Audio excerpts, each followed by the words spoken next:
Criminology is a true crime podcast that may contain discussion about violent or disturbing topics. Listener discretion is advised.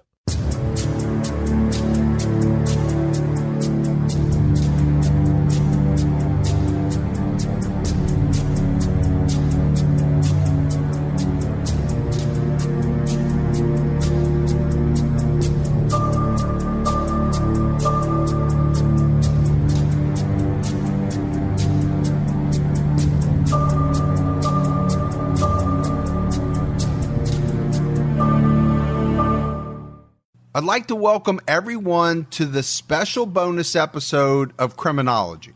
We mentioned in the conclusion of episode 4 of our Ted Bundy coverage that we would be doing a few of these bonus episodes in between seasons 3 and 4. And the reason for that is because we didn't want everyone to have to wait very long to get something new from us. This episode is called the San Francisco Witch Killers. And it's a really interesting case in which mental illness, drugs, and the twisted beliefs of two people all converge and leave a trail of murder victims along the way. And these two people become serial killers. In this episode, you'll hear from the daughter of one of them, and she tells us what it was like having to grow up with all of this in her life, and what it was like knowing that her own father was a serial killer. Yeah, definitely. You do not want to miss that interview. But before we get into this episode, we need to give our Patreon supporter shout-outs.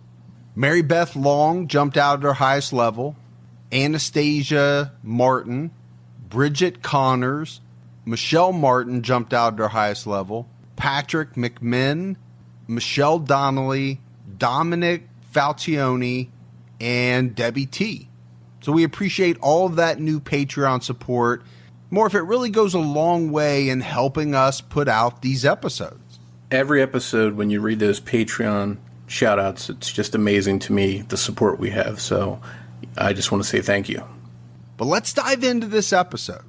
In 1977, a 27-year-old man named James Clifford Carson was living a bohemian hippie lifestyle in Phoenix, Arizona.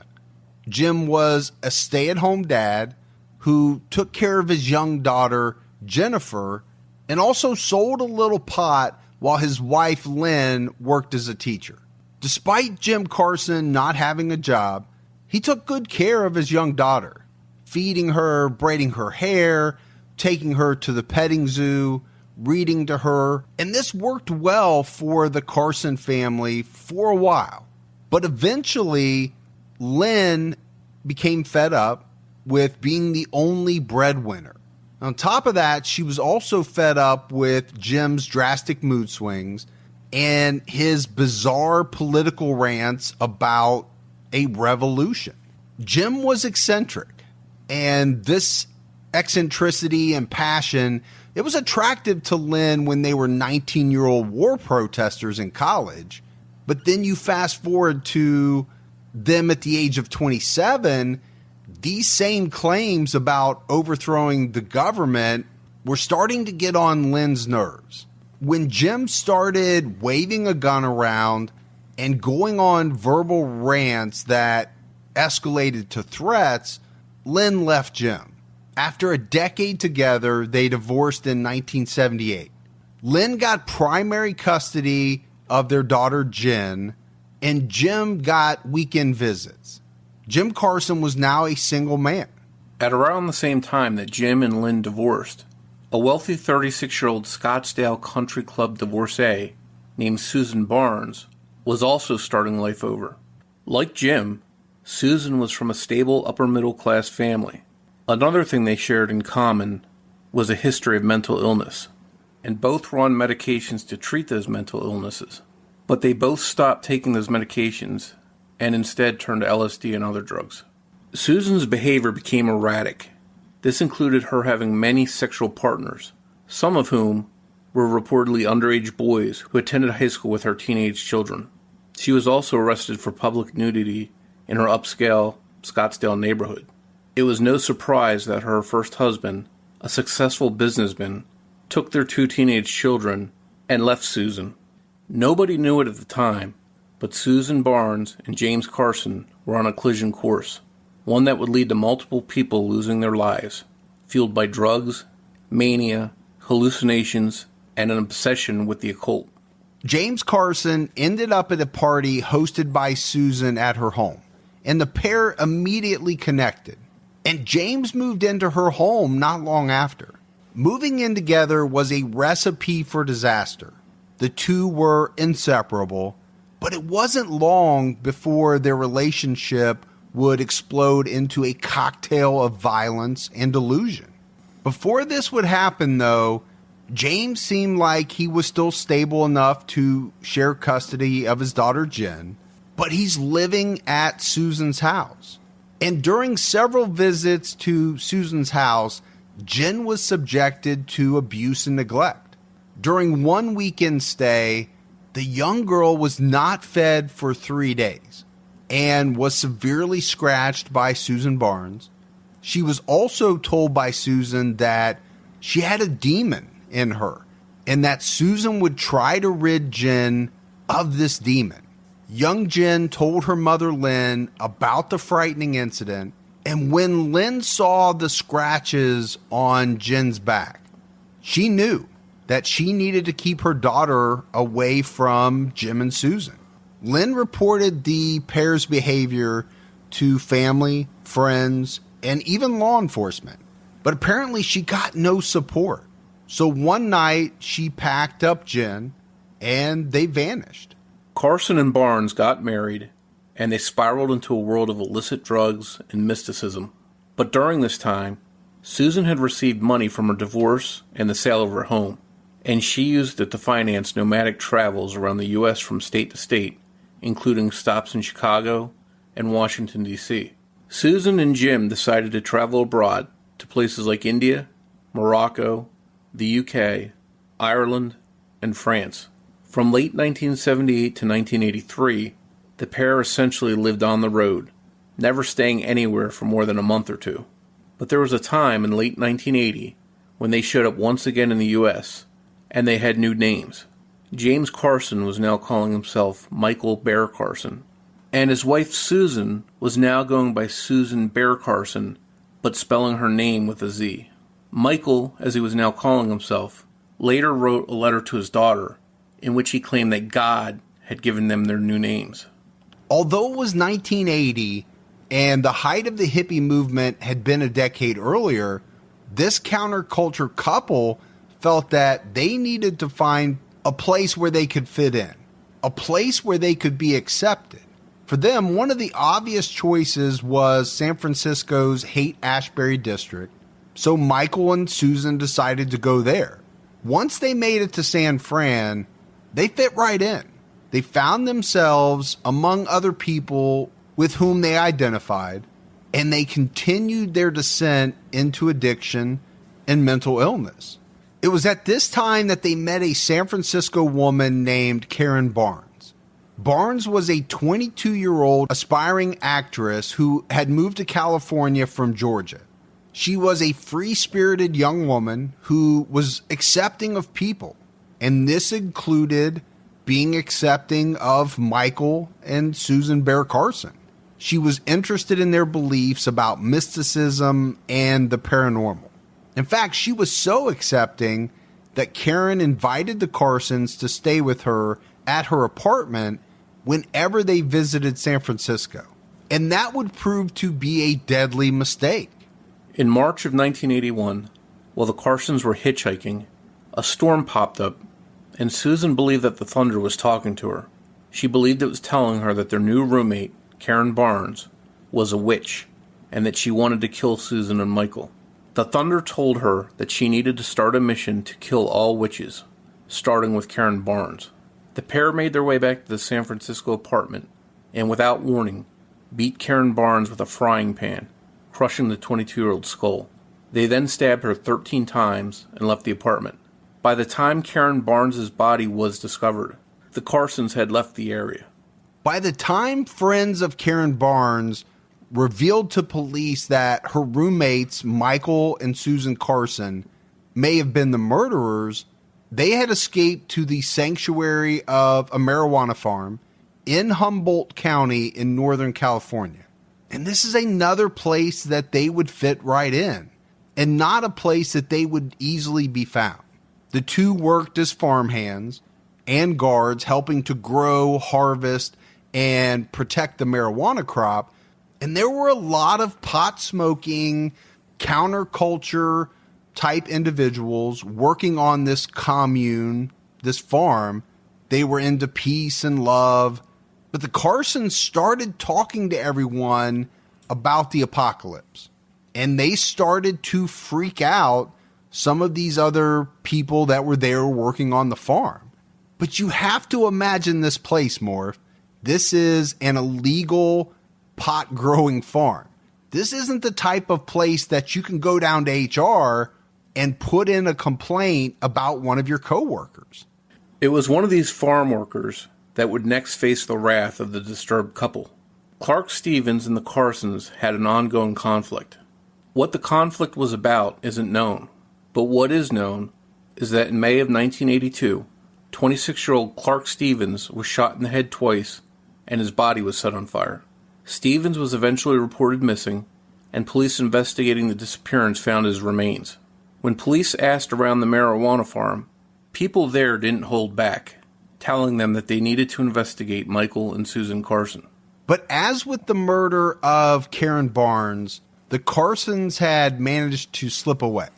Several months later, police obtained a bag lost by the Carsons. The bag contained the weapon that killed Clark Stevens and a rambling manifesto. The manifesto detailed the couple's warped plans to kill celebrities such as Johnny Carson, California Governor Jerry Brown, and even President Ronald Reagan. But the manifesto didn't provide investigators with any clues as to where the Carsons were. But police knew that they had a pair of disturbed killers on the loose. They had tied them to the murder of Clark Stevens and even had some evidence that they wanted to kill the President of the United States. And we mentioned earlier that Michael Bear Carson's ex-wife Lynn had given up her job as a school teacher and had fled with her daughter. She was trying to keep a low profile, and she didn't want to be found by her ex. She knew that Michael and Susan were dangerous. Lynn had done a good job of hiding herself, and Jen, from the Carsons. But Lynn was surprised when the Secret Service showed up at her new residence investigating her ex-husband. She was worried that if they could find her after she had gone underground, then perhaps her ex-husband could as well. She asked the Secret Service agents how they had found her, and they explained that they were the Secret Service and they could find anybody. And it was at this point that all of Lynn's fears became reality. She learned what her ex-husband and his new wife had done, and that they were being hunted. And she had to be somewhat fearful that they would try to come after her and her daughter. And not only that, Morph, but, how is she going to tell her 8-year-old daughter that her dad, this man that we talked about who had been a stay-at-home dad at one point, had cared for her, was now a murderer? How do you tell your young child that their father is a killer? So the authorities were hunting the Carsons for the murder of Clark Stevens, and they also had connected them to the murder of Karen Barnes. But this was a couple constantly moving around the western United States, and they lived off the grid. They blended in so well with their peers, they would be hard to track. But police got a tip in November of 1982 when a man who knew Michael saw him hitchhiking and called police. Police raced to the scene, found Michael, and arrested him. But somehow, a very unfortunate police error allowed Michael Carson to go free before detectives could question him. It was just 2 months later, in January of 1983, when a 30-year-old man named John Hellier was driving along a road heading to Santa Rosa County when he spotted a couple walking outside of Bakersfield. The couple appeared to be harmless, and he stopped to ask them if they needed a ride. This pair accepted his offer and jumped into his car, but Hellier had no way of knowing that he had just picked up Michael and Susan Bear Carsons and that this ride would turn deadly. After picking the couple up and talking with them, John Hellier headed towards a major highway, the 101. He may have sensed that something was off and that the couple was dangerous. It was during the ride that Susan leaned into Michael and whispered, "We need to kill him. He's a witch." Michael Carson, as if he had no will to resist his wife's orders, started to grab Hellier as he drove. Hellier stopped the car and got out, but Michael and Susan jumped out as well, and a struggle ensued. Multiple witnesses saw what was happening and wound up calling police. Michael pulled a gun, and Hellier struggled with him to gain control of it. While they wrestled, Susan pulled out a knife and began stabbing Hellier. Michael was able to finally secure the gun and shot Hellier. Hellier died from his wounds. Michael and Susan Carson tried to flee the scene in John Hellier's car, but they didn't get far before police caught up to them, and a high-speed chase ensued. The chase didn't last long, and police pulled the pair over and were able to arrest them. Finally, this murderous pair was in custody, but what followed was the shocking admissions of their crimes and what they claimed drove them to commit these murders. And like we said earlier, Morph, this was a perfect storm of mental illness, drug use, shared religious delusions. All of this combined to fuel the murders. And Michael and Susan fed off one another, and they even encouraged each other. The Carsons agreed to plead guilty to the 3 murders in exchange for them being able to hold a press conference on a San Francisco TV station. At the press conference, they spoke openly about their crimes. Like the manifesto found in the woods, Michael ranted incoherently. Michael even claimed that they, Jewish Michael and Christian Susan, were told to kill witches by Allah and his prophet Muhammad. It was bizarre and chilling that the pair had no remorse. In the end, they lawyered up and reneged on their offer to plead guilty. They pleaded not guilty on the grounds of psychic self-defense. Through a series of bizarre trials, Michael and Susan were found guilty of all 3 murders and were sentenced to 75 years to life. They began serving their time in California prisons, where they've been locked up ever since. And we talked about the fact that this couple traveled throughout the Western United States and Europe for the better part of 5 years. So I don't think it's a stretch to say that they easily could have murdered other victims during that time frame that we just don't know about, that they never confessed to.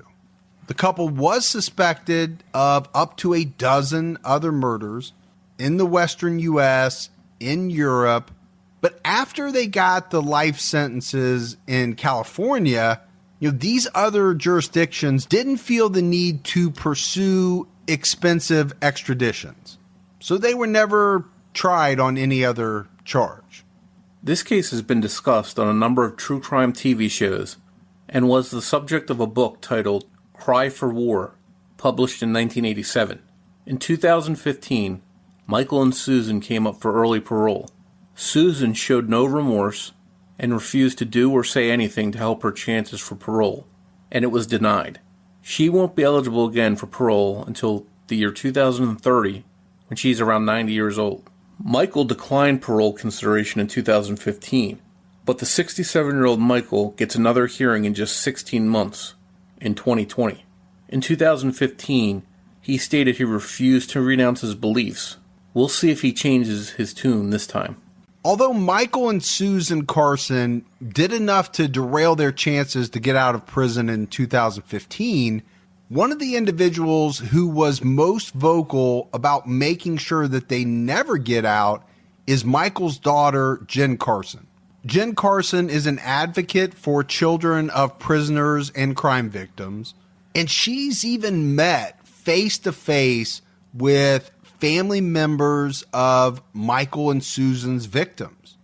She sat down with us to talk about the many fascinating and twisted pieces of this story, and she opened up about what it was like to be the child of a serial killer. Jen, I want to thank you so much for joining us on this very special episode of Criminology. Oh, you're welcome, Morph. I'm glad to be with you. I love your show. I appreciate that. And this is a first for us. It's the first time we're doing an episode that's not part of a traditional season. But when we heard about the case and that you were willing to talk about it, it's something we knew we wanted to cover. Glad to do it. Often we hear from victims of serial killers or about the victims. We hear from, the points of view of the police, the detectives that are chasing them. And sometimes we even hear from the serial killers themselves when they're behind bars. But a lot of people sometimes forget that some of these killers have family. So the first question I have to ask you is, what's it like to know that you're the child of a serial killer? Well, first of all, you said that some serial killers have families. They all have families.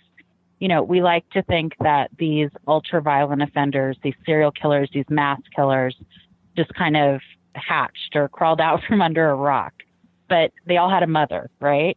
And we know 75% of prisoners have children, and that includes our murderers, our rapists, our pedophiles, and even our serial killers. And so, most serial killers have kids. And for me, I just couldn't go the traditional route of changing my name and disappearing and, kind of lying and hiding. And I did it for a number of years, but it didn't work for me. I couldn't handle feeling ashamed for things that I did not do and things that occurred when I was a small child. And so, I've kind of chosen a different route, but these children of serial violent offenders are, deeply harmed by their parents' crimes. And for me, I was very young when this happened. And when I found out, I thought to myself, am I a monster? Do I have monster genes? Am I going to hurt someone? And so this was something that I was very obsessed with from the age of 9. As a 9 and a 10 and 11-year-old, I was kind of very fearful of myself. And when your parent kills, I used to say, the hands that changed my diapers stabbed a young woman to death. When that happens, the whole world is scary because I thought to myself, if daddy can kill, anyone can kill. And so the whole world was incredibly frightening to me. I slept with knives under my pillow and scissors. I was very, very depressed. I was very suicidal. My first suicide attempt was when I was 9.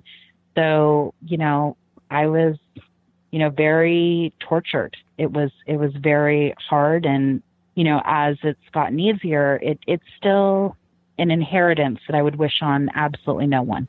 So, I think this has been said before, but it's definitely true. You're a victim of your father as well. Yeah, and definitely. So my father, who struggled with substance abuse and mental illness from a very young age, began to unravel when I was a preschooler. And he had been a stay-at-home dad with me. So, I spent, 24 hours a day with him, and he was my caregiver. And he definitely began to unravel. He'd always been very strange and eccentric, but in the context of the counterculture where he and my mother met in the 1960s and kind of the war protest movement at their university, at University of Iowa, when he's, dropping acid and saying, I could kill people with my mind, the other hippies next to him were saying just as weird of things. So his oddity was not, kind of sticking out in that environment. But later on, when my mom became a school teacher and he was the stay-at-home dad, he was still behaving like this. And now he's, supposed to be a post-college adult who gets a job and what have you. And he became very obsessed with violence and kind of extremist religious beliefs and became violent. And my mom had to leave him. I was a 4-year-old when my parents got a divorce, and they then had joint custody of me. My father went to a party one night soon after he and my mom divorced, and he went to a party with a friend, and it was at this woman Susan's house. he went to this party and he never left. He just moved in with her. They were like a match and gasoline. So she was from a very similar background to his own. They both had grown up in upper middle class families, really nice, intact families, but they both really had some, mental illness and, substance abuse, and also kind of some obsession with kind of extremist religious beliefs and that sort of thing. And so they just kind of exploded when they met. And so soon after my parents divorced, she was in the picture. So I went from the 4 years that he was my stay-at-home parent, where he was brushing my hair and making my meals. And yes, I was helping him fill dime bags, because he was also a stay-at-home / pot dealer. But it was mostly a positive experience for me. And so I went from that to these joint custody visits at my new stepmother's home, Susan, and I call her Scottsdale townhouse in Arizona the House of Horrors. So I'll describe my last visit there. So the house had no furniture. It was filled with about 100 potted plants. There was no lighting, and the only piece of furniture was a waterbed. So I want you to imagine being a 4-year-old and walking into a house at night with no lighting and 100 potted trees. It was just frightening. And I slept on the floor. They were high. They were having sex in front of me. They were passed out. They decided that we were going to go on a spiritual fast. So they didn't feed me for 3 or 4 days. I tried to escape the house to get to food. I tried to call the operator. I remember trying to dial a rotary phone. And at the end of it, my father's high and passed out. And Susan, who had become physically abusive, escalated. At one point, I felt like she was pushing me down in the water to wash my hair in the bathtub. And the last incident was I asked her for a back rub, and she started scratching my back with her jagged nails, and it burned. And when I got home from that visit, I described what had happened. And in the past, when I had said they didn't feed me, my mom thought I meant I didn't get cookies. And it finally sunk in that I was saying, like, literally they had starved me for 3 or 4 days. And when I said my back hurt, she lifted my shirt and saw 5 open wounds on my back. And she just said, you'll never see them again. When she left him, she thought he was unraveling, becoming violent, was afraid. But, and I was telling her things they had said to me. And, Susan had said things to me like, you and your mother are demons, you need to die. She's taking those as threats at this point. She just said, you'll never see them again. And the next visit where they came to get me, they had just sold their townhouse in Scottsdale. And they were going to use that money to go live, to travel around the world. And they had also applied for joint citizenship in Israel. And so she was very afraid they were about to kidnap me. And at one point, she dropped me off at a random church and left me there. So when they left on their trip, my mom had talked to anyone and everyone to say, these people are dangerous. They threatened to kill my 4-year-old. They threatened to kill me. She had letters. She had specifics. And everyone blew her off as some bitter ex-wife. And so often you hear about serial killers' families, and you're like, why didn't they do anything? Why didn't they tell anyone? My mom told everyone. I mean, literally everyone. And she was blown off, and eventually she was advised by a couple of people she trusted to just disappear. So she packed us up. She broke her teaching contract with no notice, left a bunch of her stuff, and just vanished. And we disappeared, and we laid low for the next 4 years until their arrest. I want to step back for a second. You had mentioned a little bit earlier that you made a decision from early on that you weren't going to just be anonymous. You wanted to not hide in the shadows. You wanted to talk about this. At what age did you decide that you were going to be open about it? Oh, that was not a decision I made early on. That was a decision I made around the age of 30. But up until then, I was doing all the things that other children and families of serial violent offenders do. if your name is distinct, you change your name. If your name is not distinct, you just kind of invent some backstory. Soon after my father's arrest, I was given so many shaming messages from family members. I had two close male relatives tell me, you cannot tell anyone about your father because no one will marry you. And my grandparents started introducing me as their great niece. So there was, this kind of erasure of my father. And in order to do that, I had to be erased as well. And so there was a lot of lying and a lot of hiding. And, I did that for a number of years, I would say, until I went to college. And then when I went to college, I started to tell friends or boyfriends, and it was a really hard experience. I would have people who were either overly fascinated to almost being kind of obsessed with it and would read everything about the case. I'd have people who were disgusted and wanted nothing to do with me. And then I had people who were kind and empathetic.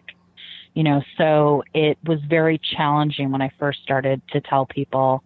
I had a very serious relationship where this boyfriend said, we were kind of starting to talk about marriage. And he said, I cannot have children who have to deal with this, of having a grandfather's serial killer. He's just like, I can't do this.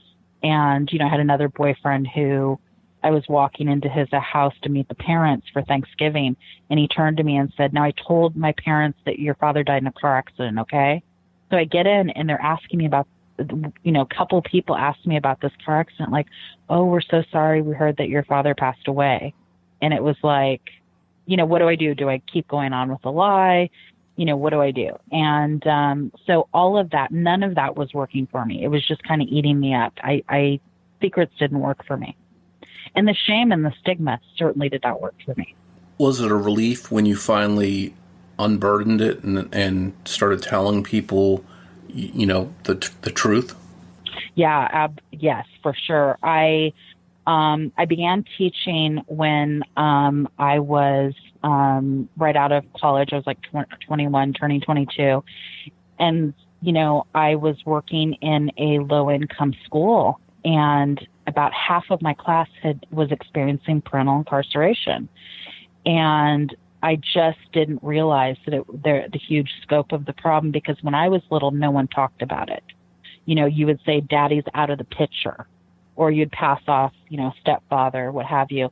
And my students were more open about their experience. And so, I started realizing kind of that many people in this country go through this. And, in some communities, it can be as high as, 1/4 of kids have a parent who's incarcerated.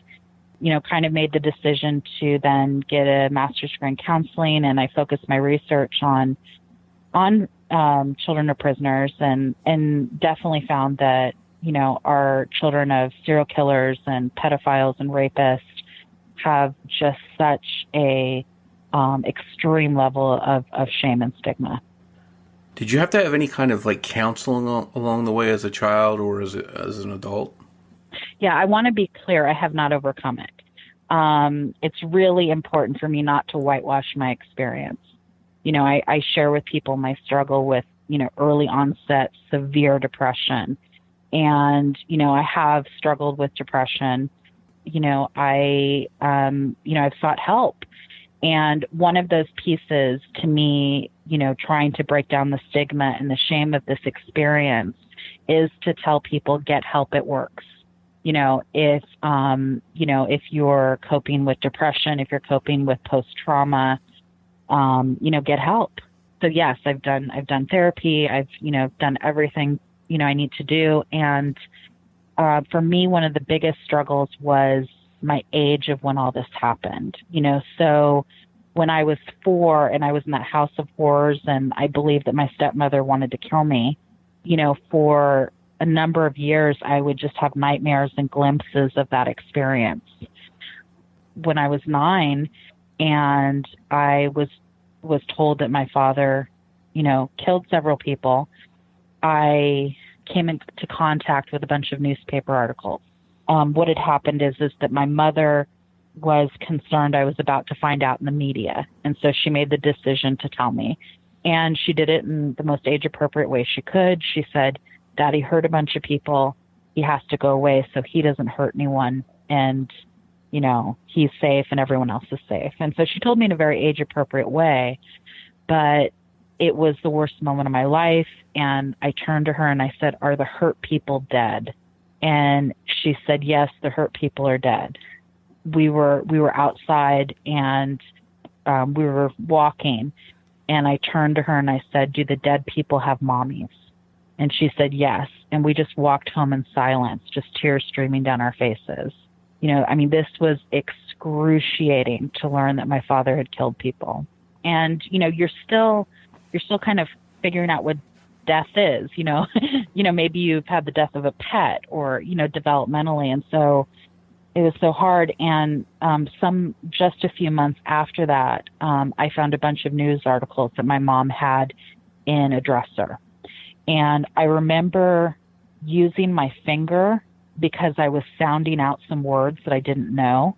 And I remember trying to sound out the word bludgeoned and the word decapitate, you know, because I remember these articles and I remember these two big words I didn't know, you know, but I still was able to read these details. So now here I am, I'm 9.5, or I've just turned 10, and I now know that my father stabbed, bludgeoned, you know, beat someone over the head with a frying pan, set a body on fire. I now know the details.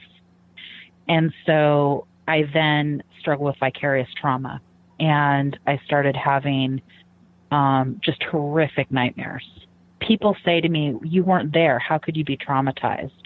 And I say to that person, I want you to imagine that today you find out that you're the product of incest. You know, you find out that you were produced because your grandfather raped your mother.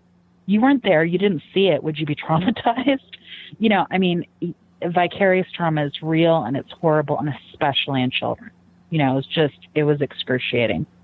This is a perplexing case. It's got so many different pieces. It's a recipe for disaster. You've got the mental illness, you've got the drug use, you even got the occult angle. And it seemed like your father and Suzanne fed off each other. And do you think these murders were the result of the combination of all of those things, or was there one thing in particular that you think led them to what they did? I think what you described is right. It's nuanced, right? I mean, a lot of these things are not just one thing. And in this case, you know, both of these people were born into really great families and lived in privilege. You know, they don't have some of these backgrounds that you hear about, but both did suffer from mental illness. You know, very early on, Susan claimed to be a psychic.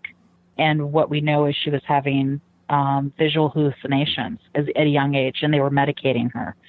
And likewise, my father had suffered from something called Perthes. It's a rare bone disorder, and it caused him to be bedridden as a child.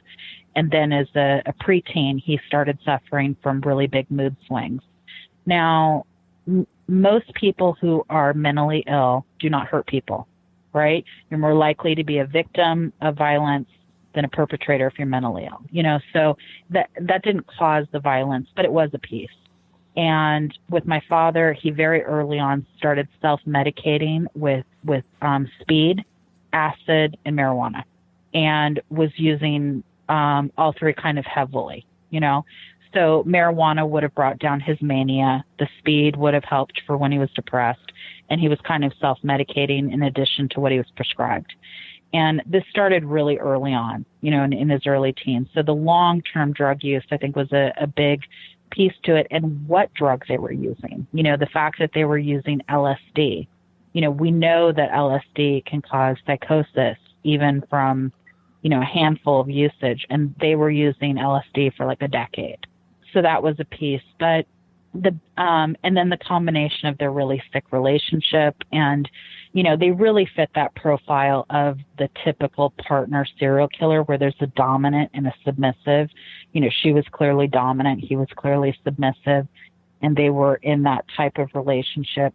But the biggest piece is both of them had always seemed fascinated with violence. early on it was, my father would talk about, there needed to be an overthrow of the government and, these sorts of things. And both didn't seem to have very much of a conscience. We know that 1% of the population are psychopaths. And when I tell people that, they say, well, you described that he was so loving when you were a little kid. And, I think people think that someone loving their child means that they are a good and kind person. In this case, he really seemed quite obsessed with the fact that I looked just like him and that I was kind of his little mini-me.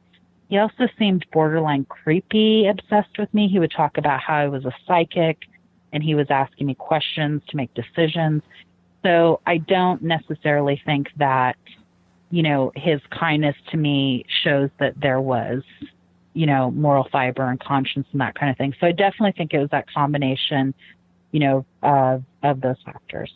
Later on in their relationship, when he was completely sober, and he actually described someone that he said he killed with his mind and he caused them to have a car accident and die.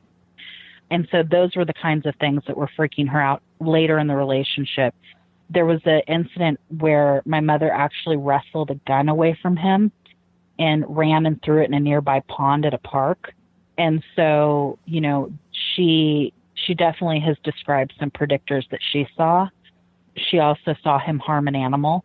And, we know that that is hands down, one of the predictors of serial homicide, is harming an animal or smaller children and so on. With Susan, she just seemed to just completely unravel. And with her, it took the shape of kind of creating this strange hybrid religion. And a lot of it was just so closely connected with her hallucinations.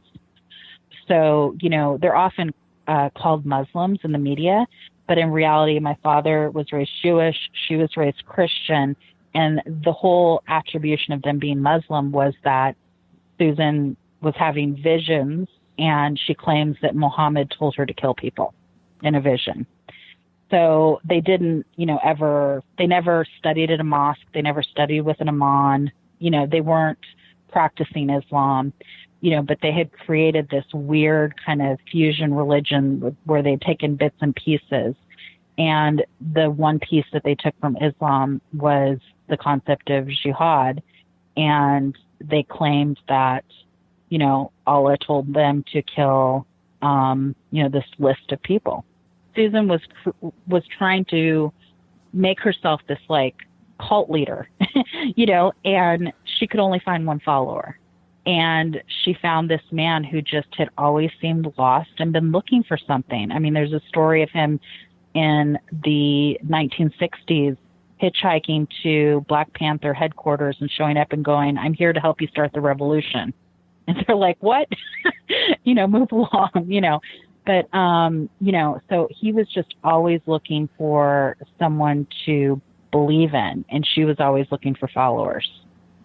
And they found each other, unfortunately. And one thing I wanted to ask about, just because we mentioned your mom a few times, how did she process all of this, knowing that the man she had once been married to, that was the father of, her child, turned out to be who he was? Every story has a hero, and this story's hero is my mom. She somehow knew that these people were unbelievably dangerous. She went to everyone and warned them. And even after no one believed her, she took me, we went into hiding. She was working low-income jobs, getting paid under the table so that she wasn't drawing Social Security, so she couldn't be found. We were moving often. I mean, she remained convinced that these people were going to harm me all 4 years when no one else believed her. The experiences that she went through with him that she has probably never fully talked about, definitely, haunted her and caused her to really suffer from depression and struggle.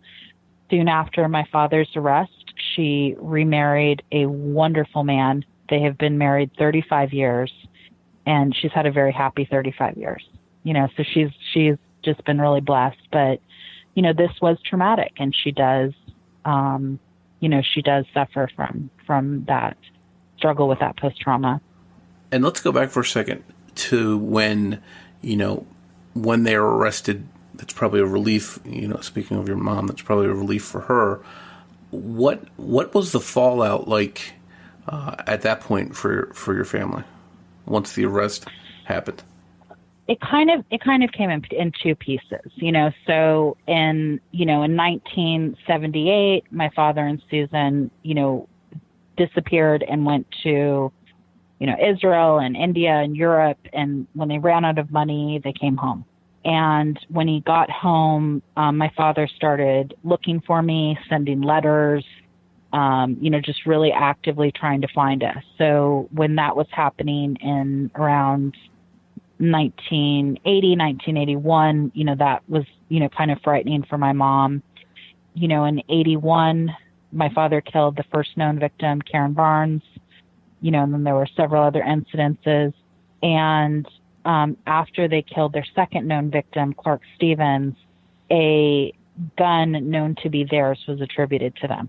So then they then became a murder suspect. The way the gun was found was very strange. They were hiding in the woods, and a search party came to look for a missing hiker. And all of a sudden, this search party who's doing a grid search and, doing their thing, all of a sudden, these two weird hippies in rags appear out of nowhere, seemingly like they were under a tarp or something. And they start running in circles, and one of them hits a tree. One of them falls into a ravine. And in this whole Keystone Cops Act, they drop a backpack. And in the backpack, they find drugs. They find some fake IDs. They find some bullets that later match the murder of Clark Stevens. And they find a manuscript. And on the front of it, it said "Cry for War." And the manuscript detailed their philosophy. And it also detailed who they were going to kill. They listed that they were going to kill witches and abortion doctors and homosexuals and, this number of people. And then they had a list with actual names. And on the list was Governor Jerry Brown. There was Johnny Carson, Ronald Reagan, and there would even be reasons. They stated that Ronald Wilson Reagan had 6 letters in his name, 666. And so they had this list, and there was actually a detailed plan of how they were going to kill Ronald Reagan. And there were notes, and it appeared they had actually stalked him at one point. And so that was immediately turned over to the Secret Service. So you were asking about how this impacted us. The first way it impacted us was in 1982, a year before their arrest, the Secret Service showed up on our door. And literally men in black are at our doorstep. And my mom sends me to my room, and I'm, eavesdropping at the door. They're there to question her about her ex-husband. But they asked her if she thought he was violent, if she thought he could kill. And this is the first affirmation from her that she has that she's not going totally crazy. Because now for 3 years, we've, been in hiding. She's convinced that these people are dangerous. And they asked her, questions about his feelings about all the living presidents and that sort of thing. So that was the first time that my mom knew that they were suspected of a murder and as well as a plot to kill the president. They're then on the run for another whole year. I only caught glimpses of it, so I only knew Daddy was in trouble. I didn't understand. And kind of up to that point, the 3 prior years, I had been making up stories about where my daddy was. And I had told the other kids that he was a roadie for the Grateful Dead. I told them that he was a spy. I'd make up stories. So this is the first glimpse I have that he's in trouble. And then my mom is just sick for a year, because they're on the run. No one knows where they are. And a year later, she gets the call that they were arrested for a third murder. And that was the murder of John Hellier, where they murdered a poor man in broad daylight on the side of the 101 freeway next to a fruit stand where there were some teenagers. And in broad daylight, when families with children were driving by, and on the side of the road, these 2 people were stabbing and shooting this poor man. And then there was a chase and so on. So we received a call that they were suspects, or my mom did, and that they were arrested. And then she kept in close contact with the detectives and helped them as much as she could through the investigation to give them information. And so we would be, kept up to date. Very soon after the arrest, she was called and told, we want to let you know they're now suspects in about 12 murders. And so, she was just kind of pretty aware of all the details because she had assisted, with the investigation, and the detective was pretty transparent with her. She had spent almost 10 years with this man. And, she was so sad about what I would be going through. And while she felt relief that we were safe, she then was in the mode of like, how am I going to help my child deal with this? And that's leading into when, she decided to tell me. And at some point you start, you get to an age where you're really diving into this and you're looking at the details of these murders, and you've got to go through all these accounts of what they did to these people. And these are some pretty horrible things they did. I mean, how do you process when you're learning, sort of an expert in your own father's case? How do you process all that stuff they did and go through those details and facts and process all of that? What's hard is, as you mentioned, this is a really complicated case. They were in, they were like in 10 countries in 12 states, because they were nomadic. And, so it is very complicated. But here's the thing. The most horrible aspects of the murders I learned at the age of 9. I learned about the stabbing, the burning, beating over the head. I learned all of those at age 9. When I was 16, I caught a ride to University of California, Riverside. I went to the library. I claimed I was there for a school report or whatever. And I started doing extensive research on the case starting at age 16. I read details by microfiche and, just became really well informed. I read some of the transcripts from the trial and that sort of thing. And so I don't know why, but I needed to know everything.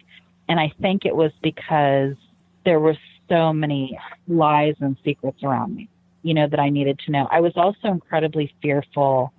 Something I want to convey is that the trial went on from the time I was in 4th grade to 12th grade. That's how long the appeals went on. People kind of assumed they were arrested and it was just over for me. The trial was called the witch trial, and it was in the same era of the California Twinkie defense. And so during the trial, they had pled psychic self-defense.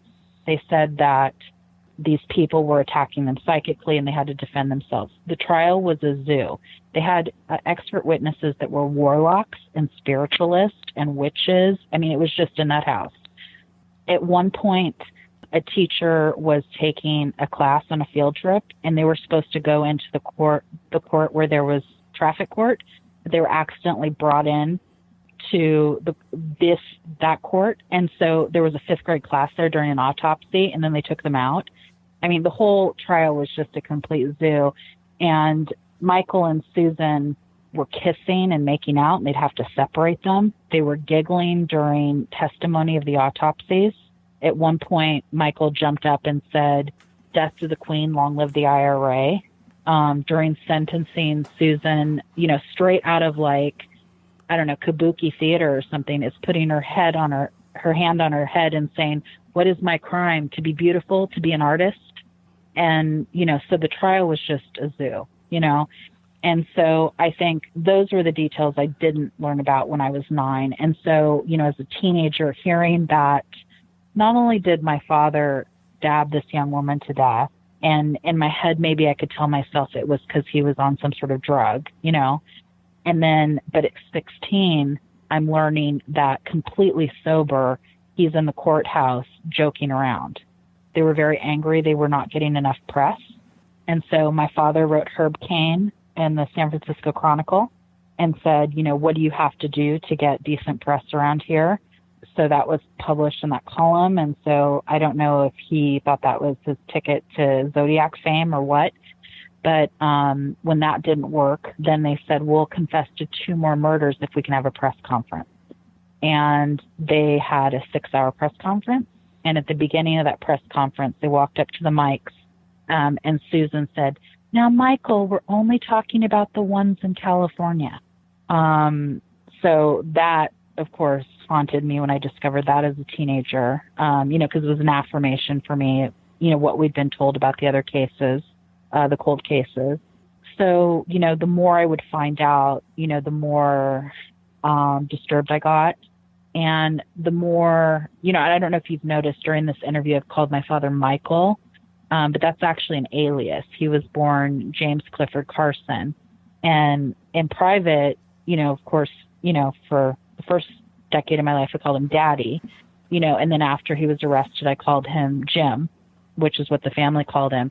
And in some ways, as I started to learn more about the case, I had to kind of separate who was this man who fed me breakfast and brushed my hair, and that man was Jim, and that this other man was Michael. And it was just like, I was overwhelmed, and I guess this is the way I could only handle it.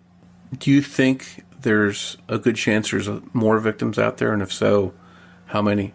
What I know is that I have talked to 3 people they almost killed, where like a gun was put in their face. So, we know of multiple incidences where someone just skated by and got away from these people. There was an incident where they were renting a guest treehouse kind of thing behind a property, and they burned it to the ground. They put a gun to the man who owned the house, and, he just got away. So there's a lot of stories like that. And those 3 individuals that we know of that they almost killed have all suffered from such trauma from that experience. All 3 of the known victims were so similar. They were all middle-class kids who had kind of joined the kind of counterculture and were now kind of at the last hurrah of it. And they all 3 were kind of a little bit disjointed from their families. And, prior to the internet and cell phones, when your son or daughter picked up in the car and took off to live in Haight-Ashbury, San Francisco, it's pretty easy to lose contact and so on. So I think that their victims were possibly all kind of lost kids. Something very interesting happened to me about a year ago. A man named Thomas Legg, who was a witness in one of the trials. And he was a witness because they robbed him and they almost killed him. He was a friend of theirs in Portland, and he let them stay with him between 79 and 83. And he said that they would come through 2 or 3 times a year to Portland, and they were selling drugs at Portland State University. He had been involved with drug dealing and had straightened out his life now, but really had just not wanted to think about or talk about that past part of his life. But before he died recently, he and I emailed, and he told me that he believed that they killed a woman named Andrea Marin. And I've done a lot of research about the case, and it's identical to the murder of the known victim, Karen Barnes, and I believe they murdered her. I have reported it to the police. Unfortunately, there was just next to no physical evidence, and they haven't been able to go further. But after reviewing the case extensively, I truly believe that they murdered that woman. Wow. And if you can, take us back to just a few years ago when it came time for them to come up for parole, and you were staunchly against them being released. Tell us a little bit about that.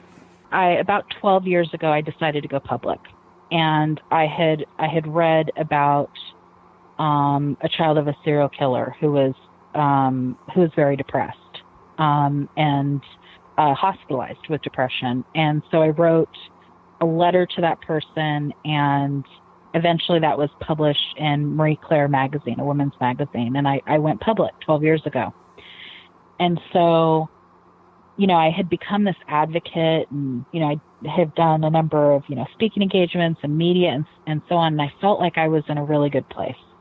3 years ago, out of the blue, I find out that my father had come up for parole, and Susan. They both had come up for parole. And, in other cases, it's coming. There's a parole coming.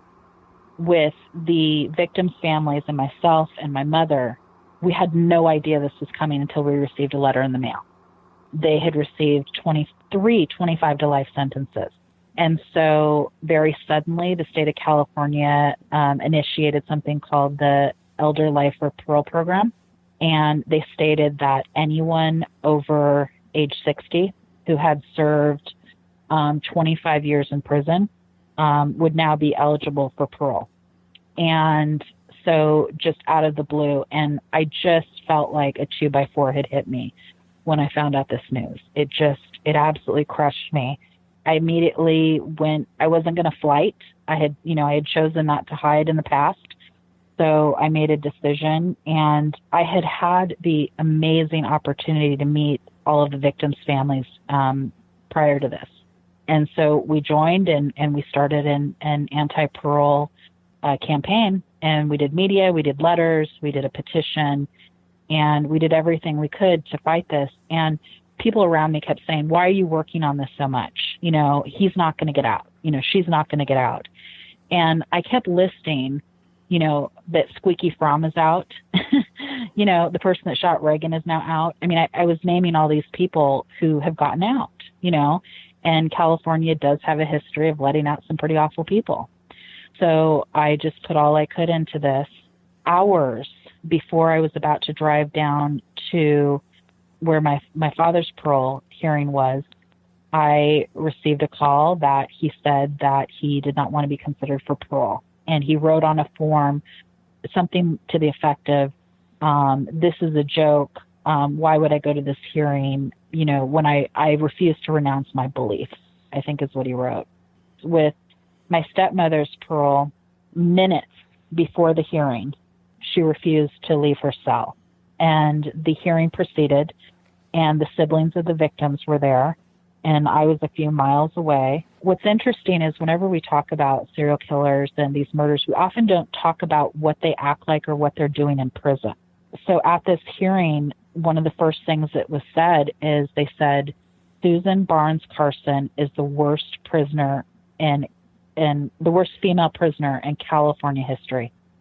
And they detailed that for the last 35 years, she has spit, kicked, hit the guards, has been non-compliant every day, day in, day out for 35 years. So that was interesting. And I had gotten, there's a book out called Letters from Prison, Voices of Women Murderers. And a big chunk of the book is letters from Susan to this woman who wrote this book. And so I had kind of gotten a glimpse of her point of view, but I was, startled to hear that she has remained violent like all 35 years to the guards, to the other inmates, to everybody. May I add, I just described my stepmother's behavior in prison. Let me describe my father's behavior in prison. He interviewed with a journalist named Richard Reynolds, who wrote a book called A Cry for War, the Michael and Susan Carson story. And when he read the book, he just became furious. And he began talking day in and day out about how he was going to kill Richard Reynolds. And he put the book under his pillow because he said he was going to kill him with his mind. And the prison felt it was such a substantial threat that they had to inform him. So he has threatened to kill other people. It's really interesting in his case. Soon after that, he kind of became very, very polite with the guards and developed kind of relationships with them. It's an interesting dichotomy. I've seen letters that he's written to serial killer fans where he's bragging about violence. They're really violent. And then I have seen letters that he's written to me, of course, and because he did write letters to me the first 20 years of his incarceration, and then letters he wrote to other family members, and they're very sweet and genteel. And so it's interesting that he is able to be that more the mind of a murderer, charming serial killer, in prison. But he has had no remorse. Soon after I graduated from college, I'm teaching 8th grade. And one day I'm sitting in front of my class and I nod off. And the reason I nod off is because I had had a week-long bout of nightmares that had just kind of come out of nowhere. And so I decided to get in the car and go to Folsom Prison. So I go up to Folsom Prison. I'm 22 years old. I take my best friend, and we get up there, and it's one of the oldest prisons in the country. It looks like a dungeon. It's so creepy. And I decide to dress up because I guess I want to not look like a serial killer's daughter, whatever that looks like. So I go up and, wait in line and, get through the metal detectors. And, there's all these things unexpected, like you can't have wire in your bra. So I'm like ripping wire out of my undergarment in the bathroom, so it's just weird being in a prison if that's somewhere you haven't been. And I get to the area where the visitation is. And in my mind, I'm so ready for there to be like Law and Order, like a glass and 2 phones. And all of a sudden, the door opens like Star Trek, sideways door. And this man walks up and hugs me. And it's my father. And I'm so stunned because I was ready for that glass phone thing. It didn't occur to me that it was open visitation. And in the next second, I'm jarred because he's hugging me, and I'm jarred because we're now at eye level, instead of me being, just above his knee. And then the next second, I'm jarred because Eric Menendez is standing next to me. And it was just bizarre and surreal, this, visitation in Folsom. And Eric Menendez winked at me and said, "You're as pretty as you were in your picture." It was just surreal. And so I sat down with my father. We talked for about almost 3 hours. And in that 3 hours, he was on like this monologue. He talked about history, politics, philosophy, barely asked me any questions about myself, made a really creepy comment about he said, "I heard you went to Baylor. That's where I went to undergraduate." And I said, "Yes, I went to Baylor." And he said, "I did work there once." And it just really creeped me out. And then he proceeded to, in the middle of one of his rantings about philosophy and religion, bragged about the murder of Clark Stevens and, talked about murdering him, talked about setting his body on fire. He literally bragged about the murder. And in the next moment, he was glancing off to the side and was kind of had this blank stare. And I turned, and there was a 6-year-old across from us who was meeting with his father. And my father shakes his head and looks back at me and goes, "Oh, I'm sorry. I just haven't seen a kid in 20 years. And in that moment, I was like, oh my gosh, this guy had taught 5th grade, he did student teaching. He was a stay-at-home dad. I'm like, how did this all happen? It was just kind of a jarring moment for me. But the bragging about the murder, there's no remorse there, none. I firmly believe that, he has this hit list of people he hates. In the past it was Ronald Reagan and Johnny Carson, and now it's this true crime writer and myself. He has sent me some really hostile and scary letters, and I had to do a no contract order. There's this concept with this policy that gave my father early parole that people are nonviolent when they become old, and that's really not the case. So I believe he would be a risk to others if he was released. Yeah, I think that people think that, my desire to keep him in prison is some sort of vendetta or vindictive or what have you. I definitely know that people who support him getting out believe that of me. And I believe it is compassionate of me to not want him to be harmed or him to harm someone else. If as an elderly man, he's violent, he could also be harmed as well. I just think that he is safer where he is. Others are safer. And, that day I told you that my mom and I were walking, and I said, "Are the hurt people dead?" And she said, "Yes." And I said, "Do the hurt people have mommies?" And she said, "Yes." From that moment on, I prayed for those moms for the next probably 10 or 15 years faithfully, and I still do sometimes, for these families. And I made a commitment to help and honor these people. All three of the known victims were so loved. They were all kind of a little bit lost, bohemian kind of counterculture types, but they were all so deeply loved by their families. And they were young and they were innocent. And one of the things that I really struggle with is, for example, the female victim, her name was Karen Barnes. She was an actress. She was in Smokey and the Bandit.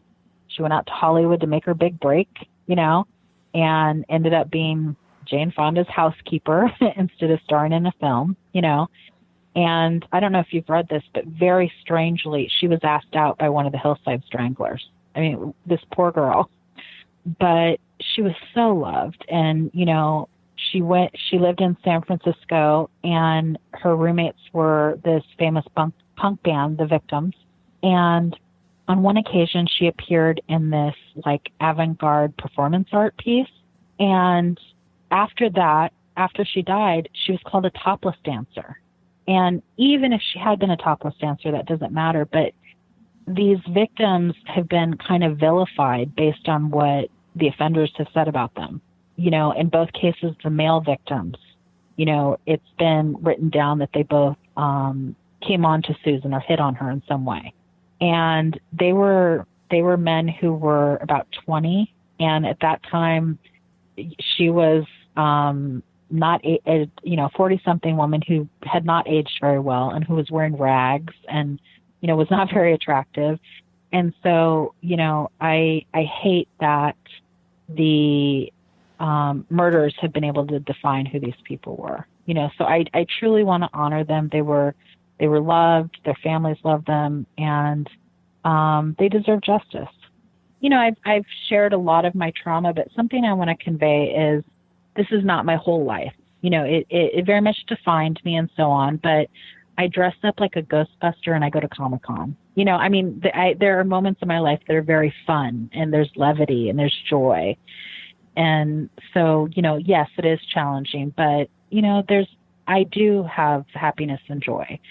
And also I'm just so thankful that, I was able to use this experience and help others, and I do a lot of advocacy for children of prisoners. I do trainings for teachers and mental health professionals and law enforcement about working with children of prisoners. And it's so amazing to, I'll do Skype sessions where I Skype into a criminology or criminal justice class, and I'll talk to them about children of prisoners and specifically talk about how often when they're making an arrest, there might be a child present, and so it's, it's just so rewarding to be able to help people to help that population. And then, I was a counselor for 15 years working in low income schools, and I've loved that. And I've also done advocacy for crime victims. I've helped families who are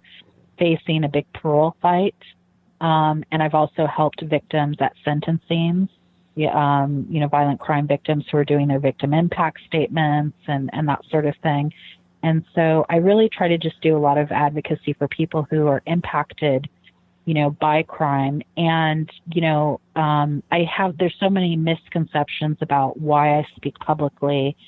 And, there's a couple reasons. I've done a lot of interviews on Investigative Discovery Channel and Oxygen and so on. And a couple reasons is I want people to hear about these victims, that they were wonderful people, because that could help prevent the parole.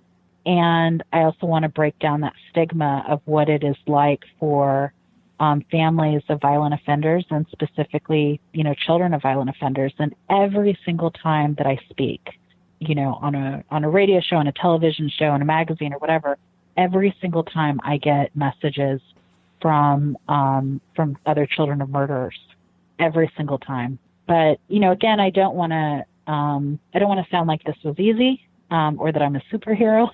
But I also don't want to sound like this is my everything. This is just part of my life, but it's a very challenging part of my life. And if people do want to see what you're up to, or they want to reach out to you, or you think they think you can help them in some way, where can they find you? They can contact me on Twitter and Instagram and Facebook. And I often give out my email address. You can contact me directly at jencarson@yahoo.com, and that's JENNCRSON@yahoo.com. And also you can contact me through www.jencarson.org, and that has all my social media for you to contact me. Please, anyone who's listening who's coping with having a loved one who's a violent offender, please don't hesitate to contact me. So, Morph, what an amazing interview. It's not often that you get to hear from the daughter of a serial killer who opens up about something so painful, so personal, and we really appreciate Jen for coming on the show.